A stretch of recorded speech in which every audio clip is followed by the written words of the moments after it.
Hello, hello, ladies and gentlemen. This is your girl Mitzi, and this is Mitzi. Let's think about it. Today we are thinking about empathy. Oh my goodness, is this a thinker that we really need to think about? So thankfully, I have Tullio here who's gonna really help us think about this in a whole new way. So thank you so much for coming onto my show and sharing your time and your perspective. You could be doing anything right now, but you're here with me, so I truly appreciate this. So let's just dive right in. When you Thank hear you for those having words, me. yes, I'm so excited because I've been wanting to speak about this topic with somebody. So I'm glad you're the person.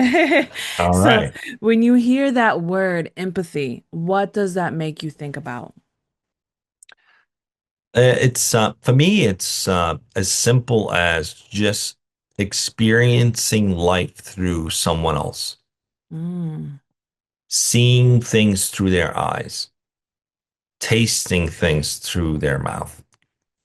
So it's really stepping into the shoes, the old proverbial step into someone else's shoes. And it's not always just empathizing from the point of view of when someone's going through difficulty. It's understanding someone's point of view and appreciating that their point of view, even though it might be contrary to ours, it is their point of view. And therefore, it shapes their reality.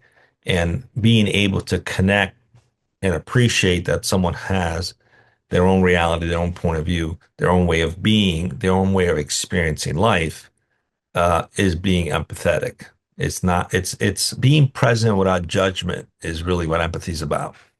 yeah, that being present without judgment is really a validating thing because people don't realize that we can have a conversation, but if you're not actually in tune to your empathy or already, then you're never going to really understand what the other person is going through, what the other person, how they view life.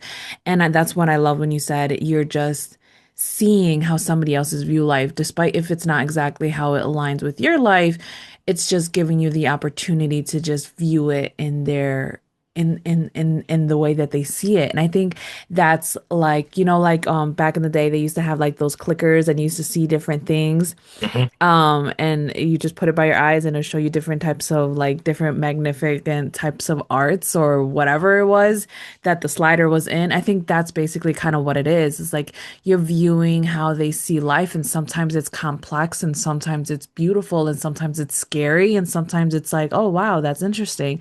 But it allows you to have that appreciation to know that people are thinking differently, they are operating differently, and they perceiving life differently. I mean, we don't want to be all robotic, that's the reason why we're humans. It gives us that opportunity to be empathetic. And I seen somewhere that somebody said that empathy can also be a love language. What are your thoughts on that? Yes, I mean, I think the person who expressed it best was actually Jesus when he said, treat others as if they're superior to you. Mm, Think about that for a moment.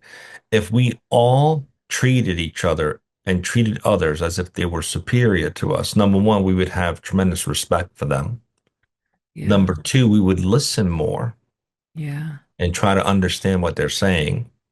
And we would do a lot less judging. We live yeah, in a reality right now, especially today, with very polarizing opposite views. And yeah, there's nothing wrong with that. But what's happening is people are canceling each other for not having your way of seeing things. That's a tremendous lack of empathy. So what we're actually experiencing is a real pandemic, hmm, a lack of empathy. And so uh, one of the greatest gifts we received as a species is free will. hmm, That is also one of the greatest expressions of love. You yes, cannot yes, have love without free will. It's built in. So when you are empathetic towards someone, you are appreciating their free will to be who they are and who they choose to be. You may not agree with it. My grandma always used to say, judge the sin, not the sinner. hmm, You may not like what someone's doing, but being loving is letting them be who they are, appreciating that they have the gift of free will. That is an expression of love.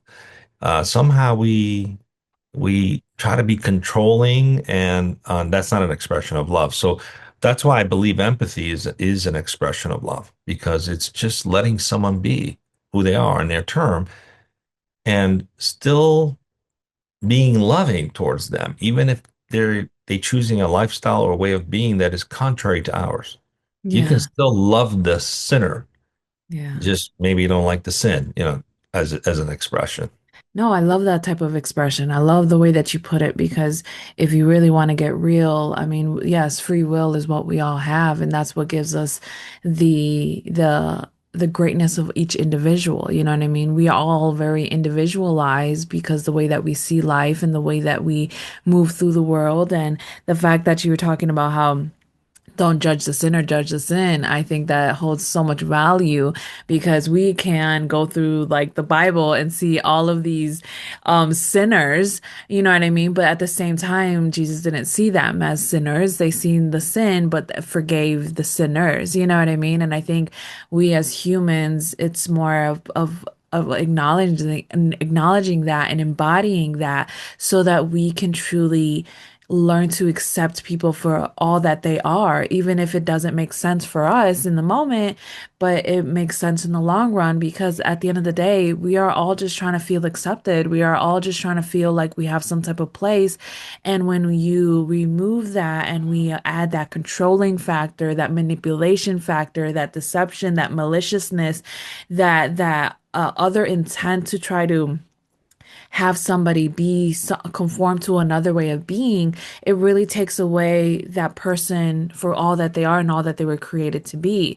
So it really does diminish who they are, and it's not fair for that person to try to conform to a way of being when that's not their original design, you know. So it's and the fact that you talked about canceling, oh, I appreciate that because I don't think that's talked about enough because people are so quick to want to cancel if they say one controversial thing or they were misperceived in one single way, or one person that has, oh, I'm authority, I have respect, I have this, you should listen to me, you know, they will feel like obligated, be like, you will be canceled. And it's like who really has that authority to really say that? But it's like man is now trying to have that placement of ultimate judge, and it's not necessarily fair. So it's like if somebody's having a difficult time being empathetic, how are ways that you would recommend somebody to be more empathetic or start thinking about it differently? Yeah, well, think a couple of things I wanted to mention based on what you said. You mentioned the Bible. I think a lot of people think it's a book of rules and regulation, and there's a lot of valuable insights for life. But I think it's also a love story. Every Mm, situation you see someone came out of a quote unquote sinful life, but yeah. redeemed and Hmm. had grace. So it's a Yeah. love story, really. That's what it is. It's a beautiful Yeah. love story. It is. But I think what people don't realize is that cancel culture, for example, is actually the best way I can describe it is a megalomaniac is an Mm, incredibly insecure individual. And the way that they manage people is through manipulation, coercion. They need people to agree with them because their self-worth is validated by how many people agree with them. mm-hmm. So if you don't agree with them, they fire you in Mm-hmm. business, right? Because you are threatening their self-worth. Mm-hmm. And so what people don't realize is when they cancel someone, it's actually like almost a form of being a megalomaniac. You don't agree with my views, therefore I cancel you. It's like I fire you because you don't agree. You don't validate my self-worth that's tied to everyone being the way I am. It's a very limiting way of being. And you're actually, it's almost, you're not only not being empathetic to people, you're actually, it's an expression of not being able to love yourself Mm, because you can't fully love yourself unless you first practice being able to love others too. It's cyclical. It goes both ways. It's that Edith, right? Love your neighbor as yourself. Well, you have to love yourself in order to love your neighbor, and you have to love your neighbor in order to love yourself. It's cyclical. So when we cancel people, it's almost like we're disconnecting our thumb from our hand because it got stung by a bee. So instead of letting it heal, we're just going to cut it off. Yeah. Still part of the body. And yes, we are individual, but we are interconnected individual. We all need each other and need to give each other a break.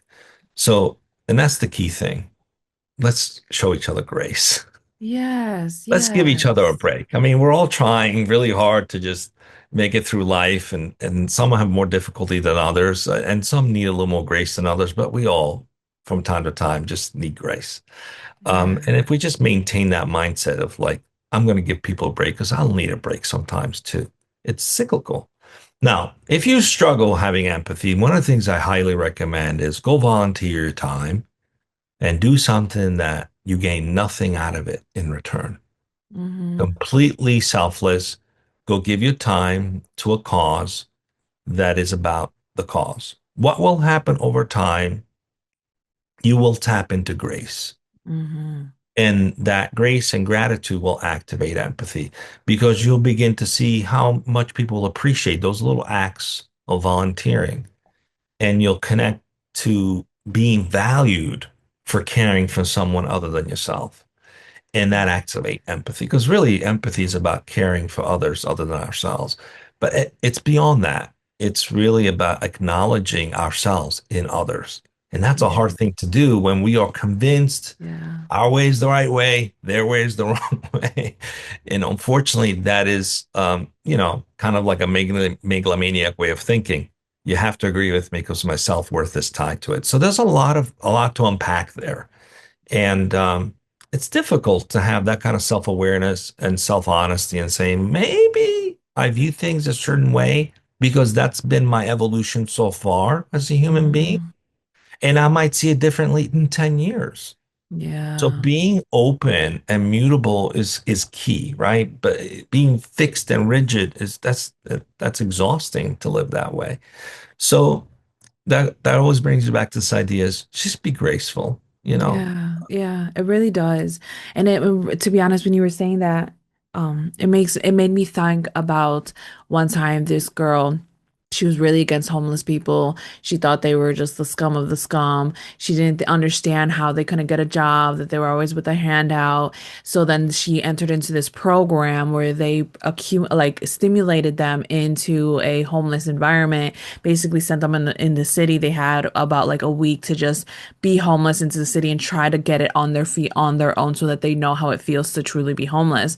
So she had no ID, no phone, no nothing, and she really tried to go to McDonald's and Burger King and all these little stops that she kept on claiming that, oh, they can at least get a job. Yeah, she couldn't get a job because she didn't have an ID. She didn't have a place for a mailing address or anything like that. So she realized it was really, really hard. And then after the program, it like opened her eyes and made her realize, like, wow, life is very difficult. And then she made it her dedication to truly start helping people in that homeless community. So it just really makes it so surreal. Like sometimes you really have to go through something to gain the Amazing. understanding to now have a different perspective. And it's like maybe people shouldn't have to go through the hard part of life to actually learn a lesson, but sometimes people really do have to gain that context to build that character, to have that understanding, because without it, they were never exposed to it, so they just don't have that understanding of how that could happen. You know what I mean? So it just 100%. so I it I personally have experienced that transformation. And I often say the best thing that could happen to someone disconnected is an absolute horrible situation that they have to overcome because it will ground them. oh And yeah, that's the I, word. I joke around. It's like I was that megalomaniac. I was, and I had the black Amex card and all the check marks and things that I thought validated me, and was disconnected from feeling for others. Yeah. Uh, Very one dimensional, all about success. And then Hmm. when all that fell apart, I found myself like, wow, I got all the checklist stuff's gone. Where's my worth tied to now? It was all validated by all these external factors. And I had to dig deep. And I had some great mentors and coaches and people that helped me through it, including the one who says, I'm gonna have you volunteer for 6 months in organizing a warehouse. I was a executive jet setting around with a black Amex card, flying on a private helicopter from London to Paris on the weekends. Yeah. And here I am cleaning and organizing a warehouse. That was very humbling, but it's what I needed, Yeah. you know? So I recognize some people, the best gift that could happen to them is a wake-up call. Um, but it doesn't have to go that way. Exactly. It shouldn't have to go that way, but You don't sometimes have it to go, does. you don't have to get hit by a two by four between your eyes to wake up. Go give of yourself proactively. It will activate that grace. So you don't have to go through the pain of that transformation because that was painful. But sometimes some of us go through it so we can evangelize it to others and be Yeah. helpful to others. And it's a gift when it happens. It really is. And I've met so many really successful people that have gone through that and have come out of it more hearted, more loving, more compassionate, more empathetic. It's been a gift for them to go through that. Yeah. So if you're finding yourself disconnected and like whatever, I take care of me. Me first. I'm number one. Yeah. And you can't connect to how difficult life can be for some people. Go step in someone's shoes. I love what your friend did. She literally lived in someone else's shoes and experienced life through their perspective. Or go volunteer. Just push yourself. Just try it. It's like, I don't want to volunteer. Go do, don't give money. Volunteer. It'll Yeah. change you dramatically. Oh, absolutely. Like, and where I'm from, in Wisconsin, in my high school, they made us actually volunteer in high school. Like that was a requirement. We had to volunteer. Brilliant. So when we were volunteering at like the like soup kitchen or whatever that was available, it really brought you into context, like that perspective of just like helping somebody else. Like so I think that is why, like you said, just having that perspective and just gaining that understanding, gaining that somebody's just here just to live. You know what I mean? We're all just human beings just trying to live, trying to survive, trying to see another day. But when somebody bestows that grace onto you, that compassion onto you, that empathy that we're basically talking about, it really changes your perspective and it gives you hope. You know what I mean? Hope for humanity, hope for another day, hope that my today is not going to be my forever. And I think that's a lot of things that people don't realize, that they have lost hope. So it's like, how would you recommend somebody to bring hope back into their life? Prayer. I love that answer.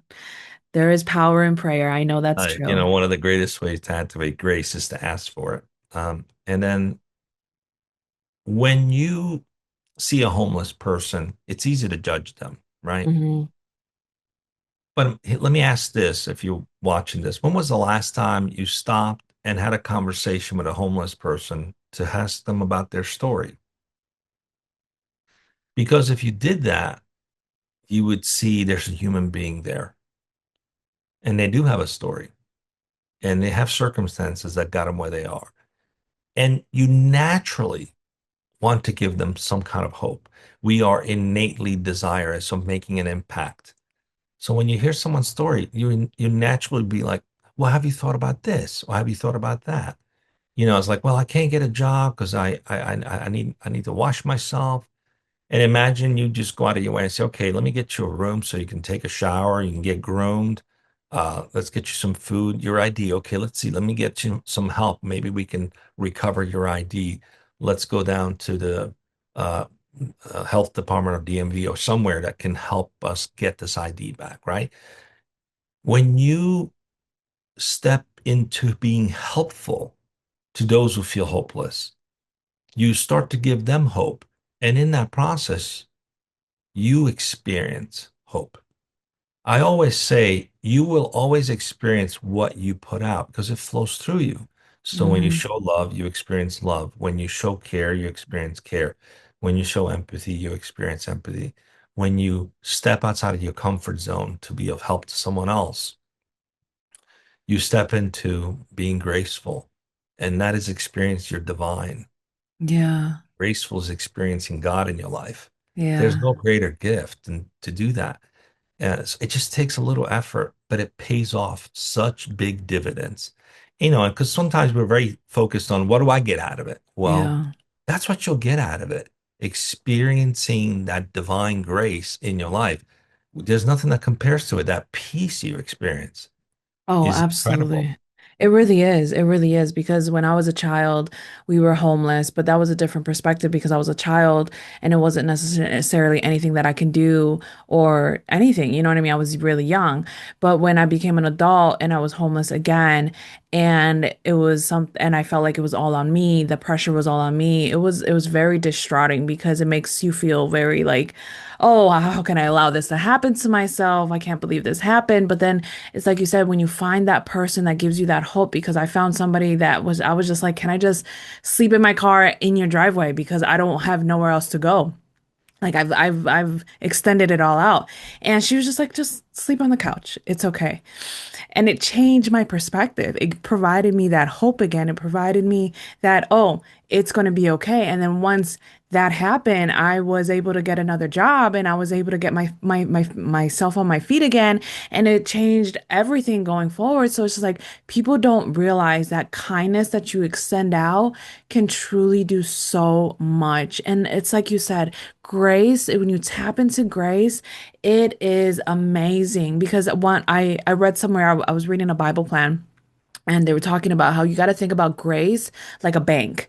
Like it's an endless amount of withdrawals that you can have. There's no tap outs, unlimited amount of grace in this bank. And you could go there whenever you need more grace. Just ask for that withdrawal and you can get access to it. And so ever since I had that perspective of grace, I have been taking out withdrawals of grace nonstop because it is truly helpful. Like anytime that you don't think you can handle someone, handle a situation, handle an experience, you go to prayer or you just ask for that grace for the moment to deal with the situation in a different manner. And it truly does change your perspective, not only for the moment, but for the outlook of your life in general. You do have this sense of hope and the sense of like will to keep going because you know it's going to be okay because now you know that you can tap into grace whenever you want. So it is really a life-changing situation. And time is catching up to us, and I'm sad, Tulio, because I feel like I could keep talking to you. I just want to say something really quickly. I hope I don't Yeah, break up my voice as saying it. First of all, I'm sorry you experienced that. thank you. And second, I'm so grateful that you do what you do. Thank you. That you took a negative situation and turned it into something that can bless so many people. Thank I'm you. You're grateful. gonna choke me up. Oh my goodness. Okay, so what can be some lasting words you can leave us off with besides that? I could just give you a hug, Tulio, because that was so sweet. But what can be some lasting words? Choose love, Mm, um, and give yourself and others a break. We're all humans. We're all just trying to do the best we can. Some are not doing the best they can according to our view, but we don't know their circumstances of what they've gone through. yeah. So always ask yourself, do I really know what's going on in this person's life? You don't. But you can choose to be graceful and empathetic and loving. And often you'll see some people change around you just by shifting your energy towards them. Yeah. And and by giving each other a break, we're less judgmental and more supportive. That's it. Yeah. Be more supportive to each other. Yeah, exactly. Just have that support, knowing that we're just trying the best that we can with the tools that we were given, because not everybody was exposed to the same way of life, the same way of understanding, the same way to survive. You know, we were all really taught how to survive this world and this life from generations that barely were able to survive or generations that chokehold their life, and you know what I mean? So everyone's differently. So we have to really tap into that grace, into that consideration when it comes to dealing with other human beings because man, we are trying. Oh my goodness, we are trying. And ladies and gentlemen, if you enjoyed this conversation as much as I did, go check out Tullio. I have access to his website that has so much great content just so that you can continue on thinking because isn't that the point? Yes, it is. Just keep on thinking, y'all. Bye.